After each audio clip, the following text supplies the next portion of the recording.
Hi guys, Jackie from Famished Farm, and we're back this week cooking with our meal planner to stay in our retirement budget.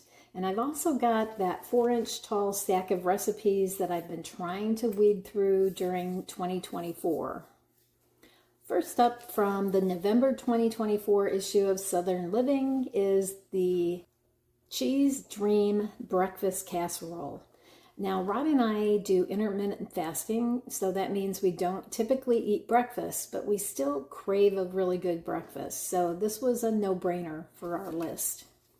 You never know when you're going to need a good recipe for a company dish. Maybe somebody's coming to stay. So I always like to have a couple breakfast casseroles that I can go to if company's coming.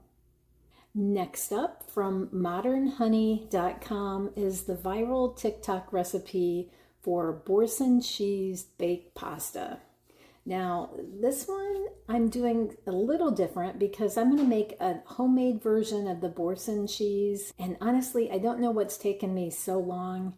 I am the cherry tomato growing queen of the universe. If I had tried this summer, we would have been having this almost weekly. I have a ton of cherry tomatoes I'm still working on. I'll show you a picture of my ripening table. And all of those cherry tomatoes that make it are going to go into the freezer for this pasta this winter.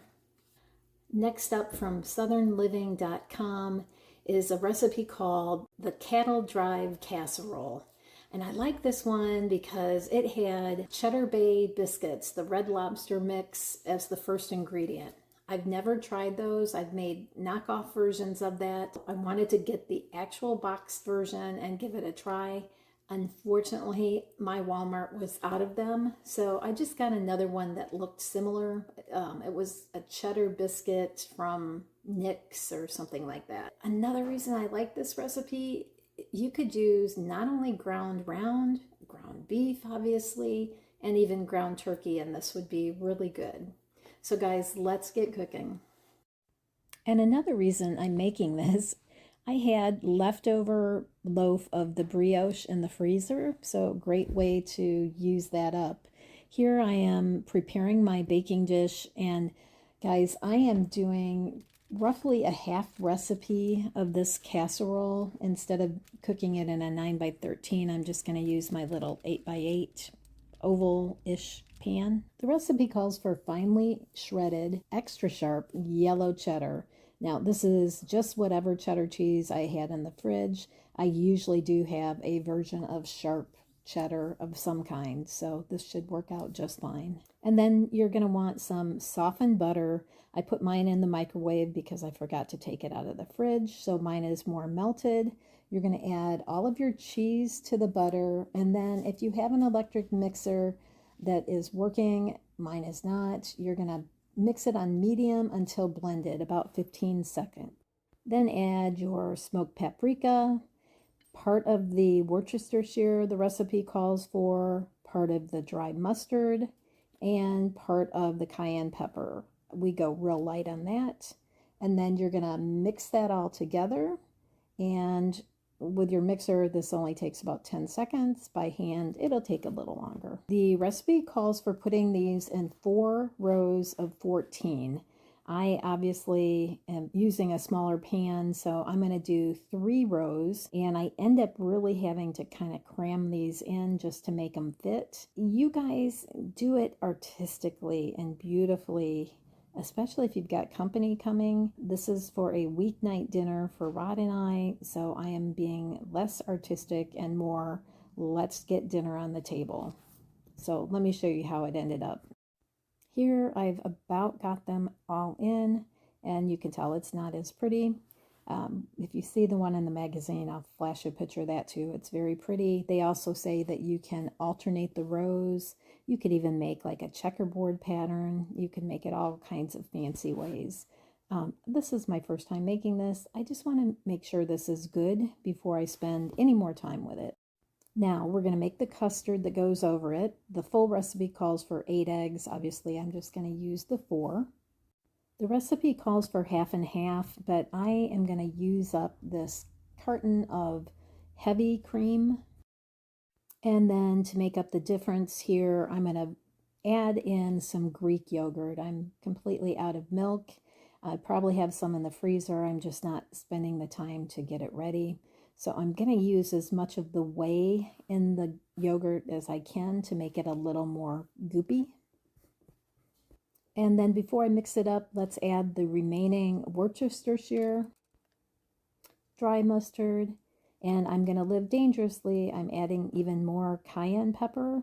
The full recipe calls for a half a teaspoon. We would never use that much in a recipe, even in a 9x13 pan. And then just, guys, whisk this together. You probably don't even need to use your mixer for this part. If you've got it out, I would use it. And this is about where I remember I haven't preheated the oven to 350, so we'll get that done.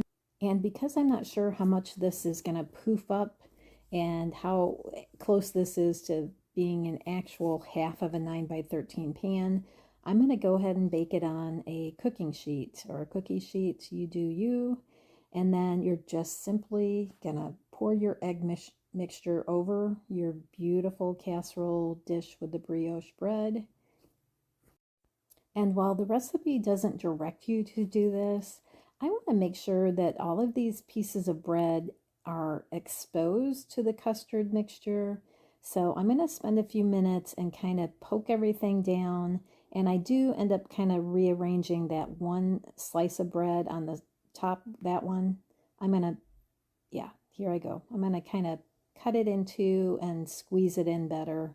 So it's going to be more down into the mixture. I think that'll work out better.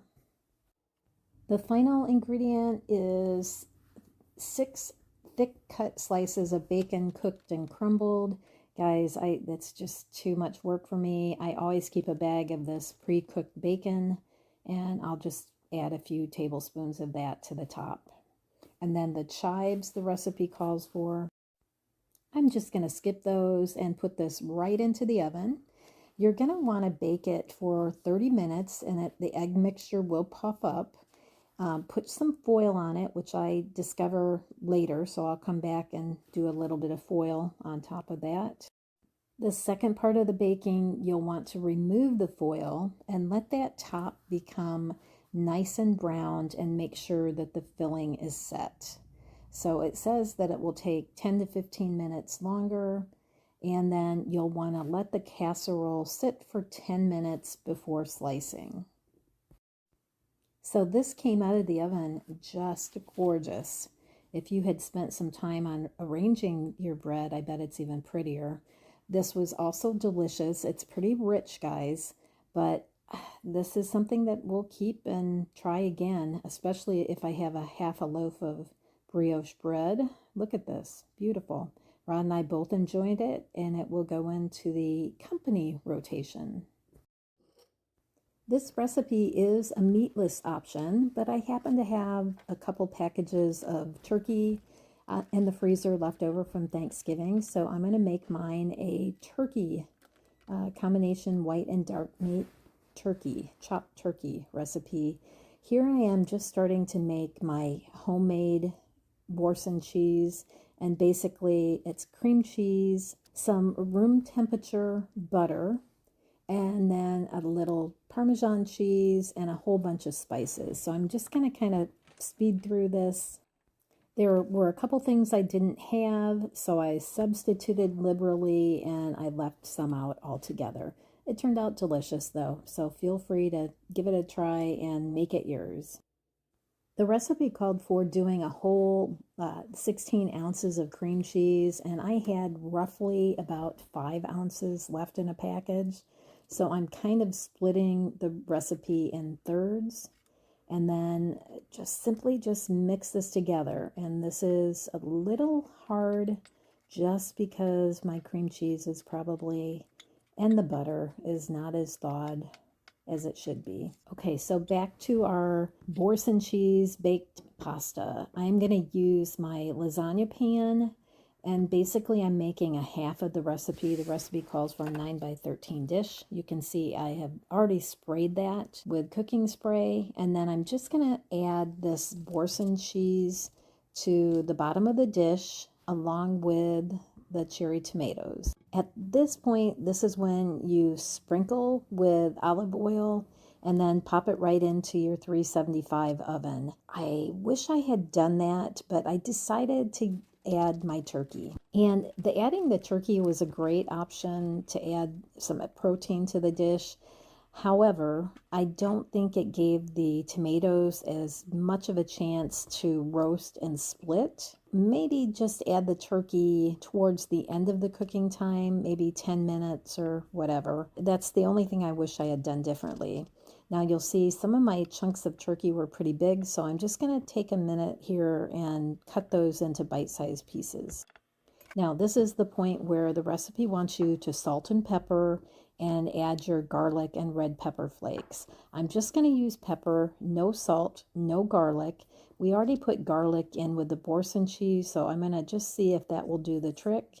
But I am going to give it a little sprinkle of cayenne pepper instead of the red pepper flakes. As I said before, this is a 375-degree oven, and you're going to bake for 30 to 35 minutes. But don't forget your olive oil. I had moved over to the stovetop when I remembered that. I've got water on for the pasta, and we'll just quick give this dish a sprinkling of olive oil. The recipe calls for any kind of pasta basically, and it does give you a range of 10 ounces to 16 ounces of pasta, depending on how creamy you want the sauce, and if you're trying to feed more people, of course, use more pasta. Here you'll see the pasta is cooked and drained, and I'm starting to do this. I'm always going to reserve some of the pasta water, so I drained it into a 4-cup measure, so I'd be sure to have enough. And you don't need to save all the water, just save about a cup or so, and that should be plenty. At this point, if you've followed the recipe exactly, everything's going to be ready to mix together. But as I start to mix the cream cheese mixture in with the turkey, I noticed that many of these cherry tomatoes are not in fact burst. And I really wanted them to be burst for a couple of reasons. I didn't want to burn myself on an unroasted, unburst tomato. And I wanted the creaminess, the juiciness from the tomatoes. So I'm going to smush a few of these and then just decide to put it back in the oven for another 5 minutes or so. So it's come back out of the oven after that additional 5 minutes. We're going to add the pasta, and then the full recipe calls for a half a cup of pasta water. There I added in about a 1/4 cup, and then we're just going to mix this up and dinner is served. I am going to take the time to just squash all these little cherry tomatoes that are not already broken up. And you guys may choose not to do that. You may like to have that bite of pasta and, cherry tomato, the burst in your mouth kind of thing. We choose not to do that, but you do you. Whatever sounds good, you do it. Just make sure everything is well incorporated. Add more pasta water if you think it needs to be a little creamier. And then you're just going to top with your Parmesan cheese. The recipe also calls for using fresh basil, which I have some in the freezer, but we're just going to go ahead and use dry basil tonight. Give it a sprinkle. And we also chose to skip the fresh baby spinach, which if you're making it vegetarian would be a great option. This is a viral recipe for a reason. It is absolutely delicious. It's going into the rotation. We'll eat it summer, spring, fall, winter. As long as I have cherry tomatoes in the freezer, this is going to be on the rotation. Make it, guys. It's really good. So while I was checking out the Southern Living website, I came across this cattle drive casserole. And like I said before, it had Cheddar Bay biscuits as one of the ingredients. So this is something I just had to try. Now, this is my substitution for the Red Lobster version, which wasn't available. This is Jim and Nick's cheese biscuit recipe. And guys, I'm not sure if I've done this correctly. It turned out fine, but the recipe calls for a package of the Red Lobster Cheddar Bay Biscuit mix and then just to add water. However, the package directions for this particular mix, you add egg, milk, cheese, whatever. So I'm going to make it exactly like that package directs me. Actually, not exactly like, because I don't follow the directions on the back. I'm following the ingredients on the front. So I will kind of modify how I make it, but you're just going to make your biscuit mix however you choose to, either with just water or with all the ingredients. I'm not sure if the Red Lobster mix has you add the cheese. I just don't know. Anyway, this is what I've done and it worked. So feel free to follow my direction. So I've added the egg, 3/4 cup of cheddar cheese, and about a 1/2 cup of milk and some butter. It looked like 2 or 3 tablespoons. I'm not sure exactly. And then once that has you've cut in the butter and that, then you're just going to mix the milk and all the ingredients. And just be gentle. You don't want to totally come at this with a mixer. You want to be gentle. It's biscuits, guys. At this point, which is too late, I'll remind you to go ahead and preheat your oven to 350. And whatever baking dish you're going to be using, if you're a 9x13 pan, if you're following the recipe exactly, in my case, I'm going to pull out my lasagna pan and just coat that with cooking spray. So just spread your biscuit mix into the bottom of the pan, and then you're going to bake this until it's just starting to turn golden. So about 10 to 12 minutes, and mine went a little longer than 12 minutes, probably about 14 minutes. You don't want to bake this through. You just want it to get started baking before you add the other ingredients. Once that has gone into the oven, you're going to go ahead and cook your ground round or ground beef or ground turkey, whatever you're using. It does say to keep this in bigger chunks and don't disturb it for about 3 minutes. So you're just going for a good sear on the first side before you turn the meat. And back on the cutting board, I'm going to go ahead and chop up the onion. In my case, I'm just using a 1/2 an onion because I'm doing a 1/2 a recipe. Go ahead and prepare yours. It does call for a yellow onion, which I think that's what I got this time. On these onions, I do probably a dice instead of the fine chop that the recipe calls for. I wish I had either used a little less onion, or maybe if I had done this more finely, I would have been a little happier with the amount of onion. Guys, you do you. This is just a note. If you're sensitive to onion, maybe cut them up more. Back on our stove top, we're going to start to get this cooked more. It doesn't want you to cook it all the way through. It wants you to leave a little bit of pink. So it does say that you are going to continue cooking while stirring, maybe another 5 minutes. This recipe calls for a poblano pepper and a 4-ounce can of green chilies. I'm going to opt for just using the green chilies. Over on the cutting board, I'm going to go ahead and get the cheeses ready. On a 1/2 a recipe, I'm going to go for roughly 4 ounces of cheddar and 4 ounces of pepper jack. Now, I did go a little bit lighter because I added that cheese to the biscuit mix. And, as I think about that, why would you have cheddar bay biscuit mix on the recipe and then not put cheddar in the biscuit recipe? So I think I did this right. Here's my cheddar, and now we'll get that pepper jack done. And don't forget your beef over browning on the stovetop too. Give that a stir every once in a while. Remember, slightly pink. Back at the stovetop, we're going to add our onions, and if you're using your poblano, you can add that now. Because I'm just going to use the green chilies, I'm going to go ahead and add those to the onions, the beef, and let these all cook down together. Now, if your beef is still in bigger pieces, now is when you want to start to get those into a little smaller pieces. And you're going to cook the onions until they're starting to soften. So plan about 3 minutes or so. And then the recipe doesn't say to do this, but there's a lot of grease in the pan. So I'm going to go ahead and use a couple paper towels and get most of this grease out of the ground beef mixture. You guys make your own call. I figure we just don't need this, so I'm going to get rid of it. And I wanted to do that before I add the seasonings that are coming up. So now's a good time to do that if you're going to. I make my own taco seasoning, so normally I would just add this. The recipe calls for a whole package of taco seasoning. I would add a heaping tablespoon of taco seasoning. In this case though, am using potato ole from Taco John knockoff seasoning mix that I made. I'm out of my blend for tacos, so I'm just going to substitute this. It has a lot of the same spices, so it will be just fine. You'll see my cornbread or my biscuit mix has come out of the oven. Again, it's not cooked through, but it's just starting to brown on top.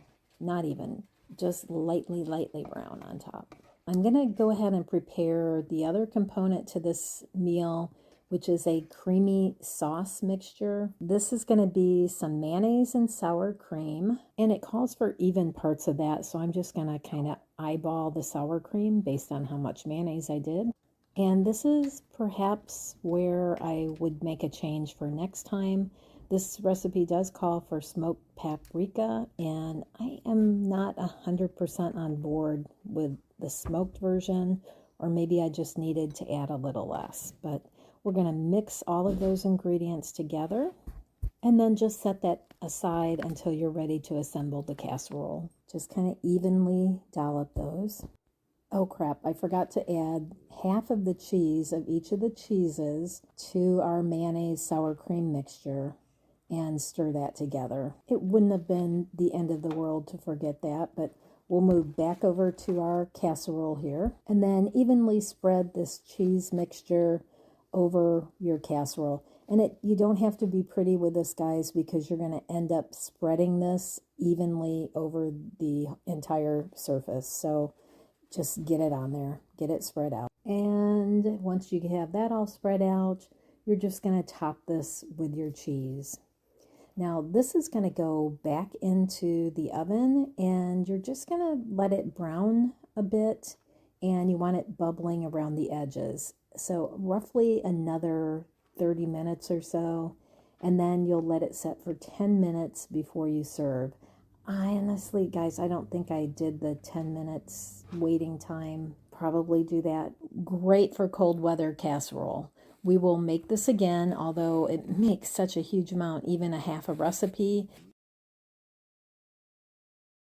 Guys, I hope you're liking our content. If you do, please hit like and subscribe, and leave us a comment down below. What's the recipe that you're making on your weekly rotation this time of year? Maybe a winter savory recipe that you guys just can't live without. Anyway, hope you guys have a great holiday, and we'll be back next week with more recipes from the Recipe Stash.